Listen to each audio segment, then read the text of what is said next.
Hi అండి, అందరికీ welcome to my channel Jyothibai blogs. ఈరోజైతే ముతర్బాక్ ఫిష్ చేస్తున్నానండి. చందవాయిలు అరబీలో అయితే జుబేది అంటారు. ముందైతే క్లీన్ చేసుకోవాలి. బాగా క్లీన్ చేసుకున్న తర్వాత బాగా కడిగి తర్వాత అయితే ఉప్పు, పసుపు, మిరియాల పొడి, నిమ్మకాయ అయితే పట్టించి ఒక అరగంట సేపు మ్యారినేట్ చేసి ఉంచి తర్వాత అయితే డీప్ ఫ్రై చేసుకోవాలి. ఎలా చేయాలో చూద్దామండి. అందరికీ థ్యాంక్స్ అండి. వీడియో చూస్తున్న ప్రతి ఒక్కరికి థ్యాంక్ యూ సో మచ్ అండి.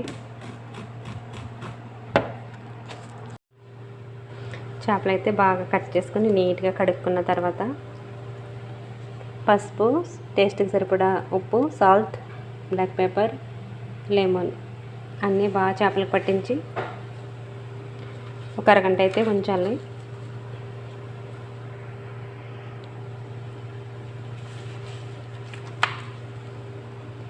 ఇలా అయితే బాగా కలుపుకోవాలి. చేపకి నిమ్మరసం, ఉప్పు, మిరియాల పొడి, పసుపు అన్నీ ఒక అరగంట అయితే అలా మ్యారినేట్ చేసుకుని అరగంట ఉంచేసి తర్వాత అయితే డీప్ ఫ్రై చేయాలి.